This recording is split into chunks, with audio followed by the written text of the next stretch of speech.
Assalamualaikum warahmatullahi wabarakatuh. Salam sejahtera bagi kita semua.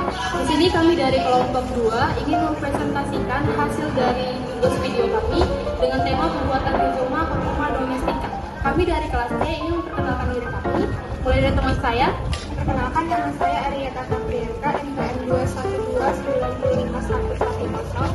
Perkenalkan, nama saya Anissa Ningrum dengan NPM 212905079. Perkenalkan, nama saya Nazura Tasya Purba, NPM saya 21290501095. Perkenalkan, nama saya Agnes Dogela dengan NPM 21290501077. Perkenalkan, nama saya Nurul Amalia, NPM saya 229011098. Perkenalkan, nama saya Eka Anilustari dengan NPM 212951088. Perkenalkan, nama saya Fitri Wahyudi Sidik dengan NPM 212901090. Tahapan pembuatan simplisia yang pertama adalah pengumpulan bahan baku. Tanaman yang digunakan sebagai bahan baku simplisia sangat berpengaruh pada mutu hasil simplisia. Kualitas bahan baku simplisia sangat dipengaruhi oleh beberapa faktor, seperti yang pertama, umur tumbuhan atau bagian tumbuhan pada waktu panen. Yang kedua, bagian tumbuhan yang diambil. Kami mengambil bagian rimpangnya. Yang ketiga, waktu panen. Dan yang terakhir adalah lingkungan tempat tumbuhnya.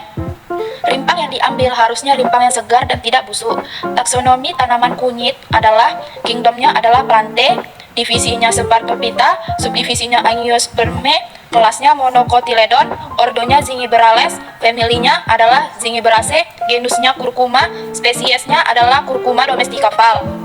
Tahap kedua adalah sortasi basah. Sortasi basah dilakukan untuk menghilangkan kotoran seperti rumput atau tanah dan benda asing lainnya. Tahap yang ketiga adalah pencucian. Pencucian dilakukan untuk menghilangkan tanah dari pengkotoran lainnya yang melekat pada simplisia. Pencucian dilakukan dengan air bersih. Cara sortasi dan pencucian mempengaruhi jenis dan jumlah mikroba dalam simplisia. Tahap yang keempat, yaitu perajangan. Beberapa simplisia perlu mengalami proses perajangan.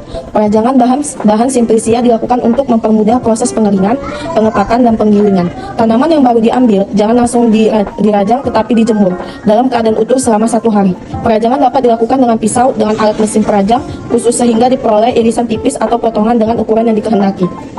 Semakin tipis bahan yang akan dikeringkan, semakin cepat penguapan air sehingga mempercepat waktu pengeringan. Akan tetapi, irisan yang terlalu tipis juga dapat menyebabkan berkurangnya atau hilangnya zat berkhasiat yang mudah menguap, sehingga mempengaruhi komposisi, bau, dan rasa yang diinginkan.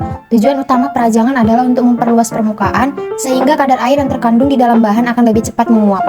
Di samping itu, penetrasi uap air dalam bahan baku akan menjadi lebih baik. Tahap yang kelima yaitu pengeringan. Bahan simplisia yang telah dirajang dengan ukuran yang sama dimaksudkan untuk membantu percepatan proses pengeringan.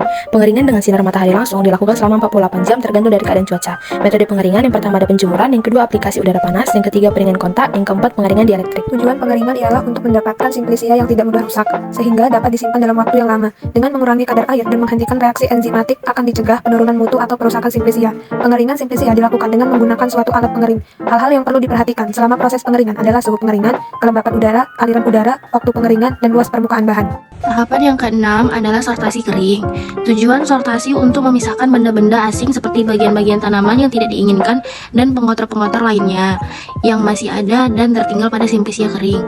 Tahap ketujuh adalah pengemasan. Simplisia dapat rusak, mundur atau berubah mutunya karena berbagai faktor luar dan dalam, antara lain cahaya, oksigen, udara, reaksi kimia intern, dehidrasi, penyerapan air, pengotoran, serangga, dan kapang.